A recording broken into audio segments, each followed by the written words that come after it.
Bonjour la famille, j'espère que vous allez bien, j'espère que tout le monde va bien. Aujourd'hui, dama ñëw pour wax leen nan ngeen def pour réussir en trading. La réussite, c'est très facile en trading, mais c'est aussi très difficile. Lan mooy indi difficulté mooy sa émotion. En plus, bëgg xaalis bu gaaw mooy échec loo ñu bëri. Ça n'existe pas l'argent rapide et l'argent facile, ça n'existe pas. Si c'est trop facile, il y a beaucoup de risques et tu risques de perdre. Vous savez bien ce que je vous dis. Bon, maintenant, nan ngeen di def pour être rentable sur le long terme. Dama mettre benn programme en place. Képp ku ñëw ci sama équipe, ça dépend de ce budget. Boo déposer $100 par exemple, ce $100 da ngay suivre li may def stratégie bi may utiliser, da leen koy jox sama canal Telegram, da leen ko jox sama groupe formation trading, da leen ko jox sama groupe Momar Position. Voilà, position yi may joxe foofu. Voilà, c'est 80% rentable parce que dama leen di jox perte yu minimale mais gain yu am doole. Voilà, maintenant pour nit ñi xam ne ay gain yi mu ngi am doole, c'est juste que ne faut nga am capital bu mag. Boo amee $1000 boo defee 1, 2, 3, 4%, tu es peinard. Mais boo yoree $100 tu vas faire des 2 et $3. Mais c'est bien. Pourquoi c'est bien? Parce que tu t'apprends à gérer l'émotion. Lu tax ma bëgg ngeen trader compte réel mooy da ngeen war a gérer seen émotion. Et aussi man mi trade ak yéen j'utilise un compte réel. Man au début dama doon suivre, mais un trader pro moo mën a bul suivre un trader boo xam ne day trade ak compte démo. C'est pas possible. Tu trades avec un compte démo, les gens qui te suivent traitent avec un compte réel. Vous avez pas les mêmes émotions. Émotions yi du bokk. Man mi trade réel di jox sama position en réel ci sama biir groupe damay prendre soin ci sama compte. Donc position yi leen di jox c'est bien régulier. Mais imagine man may jël démo da ngay jël position n'importe comment. En plus si c'était perte, buy perte, moi j'ai pas les mêmes émotions que vous parce que vous tradez sur des comptes réels, moi sur un démo. C'est pour ça que moi je trade sur un compte réel de XM parce qu'on a un partenariat avec eux. À partir de là, moi aussi je vous propose pour suivre la formation, il faut s'inscrire sur ce lien que vous voyez en bas, rejoindre ma formation gratuite. Formation gratuite bi lu muy durer bu fekkee déposer woo, tu vas suivre la formation 1 mois, après le reste tu vas voir où tu vas compléter. Maintenant si tu as fait un dépôt, à partir de là on va prolonger la formation pour 1 an pour rentabiliser. Si tu as fait $100 léegi leen la ñuy def ce $100 yooyu dañuy fexe yóbbu ko au minimum au bout de 1 an de 1000, 2000 jusqu'à $5000. Ça dépendra du marché parce que souvent mën nga am ay bénéfices yu colossal. Voilà, mën nga def 100% ci benn mois, mën nga def 1% ci benn mois, ça dépend du marché.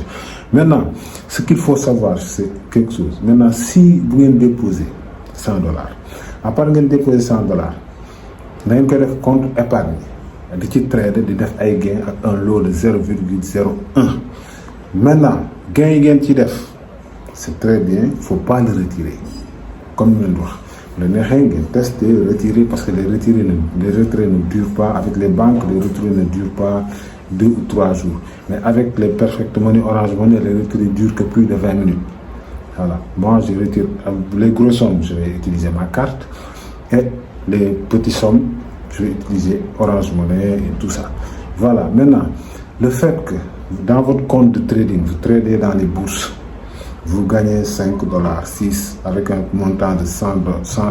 Ceux qui ont $1000 vont gagner 25, 30, des fois $80. C'est possible. Voilà. Maintenant, ce qu'il faut savoir, c'est quelque chose. À partir de là, vous doublez ces $100, l'un ngay def. Le amateur épargne muy 6000, muy 7000 pour être un capitaliste, pour am benn capital ci trading laa wax. Boo amee 6000, 3000 tu rajoutes plus tes gains. Avant 1 an, comme ça, nous démarrons juillet. Avant juillet prochain, tu vas te retrouver avec un capital. Si tu es bien avec un capital de 5000, ça peut aller jusqu'à $10,000. Parce que l'expérience va venir. Tu vas savoir là où tu prends des positions. Avec l'accompagnement, loolu da leen di may doole pour ngeen mën a def maximum de gains et aussi avoir discipline bu baax bu normal voilà parce que man loolu laay gën a insister ci élèves yi may def avoir une bonne discipline ne pas trader tout le temps s'il y a pas d'opportunité il faut pas trader. Tu trades pourquoi? Si tu n'y a pas d'opportunité, tu rentres, tu perds. Mais si tu ne rentres pas, tu n'allais pas perdre. Beaucoup de marché, tu dois perdre. C'est juste ça. Tu déposes, mais tu suis les règles à la lettre. Parce que mon déposer $40, ñëw di jël ay lot $1, 0,05, tu vas perdre. Parce que l'autre, c'est 1% des nègres plus de $50. 0,011% des nègres à 5 ou $3. C'est ça qui est raisonnable. Le fait que vous ayez c'est ça qui va te amener des nègres. Maintenant, on va, pour les gens qui vont déposer en juillet, non les NIDEF, ils chronomètrent au bout de 1 an. Les bénéfices de Wechet du coup utilisés, non, vous les épargnez dans votre compte de trading et vous faites des gains dedans. Au bout de 1 an, ça va être colossal. Maintenant, vous allez gagner. Avant 1 an, il y en a qui vont dépasser parce que ils auront l'expérience. Voilà. Il y aura des millionnaires parmi parce que ils ont expérience.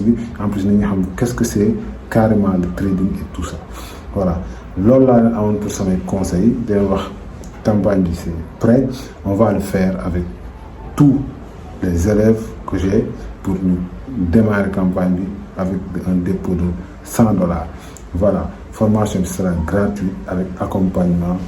Moi, je traite dans une compte réel, donc je prends soin de vos comptes. Je vais position, l'effet position, analyser. Aussi, vous faites que position, en perte. En perte, erreur. Ok,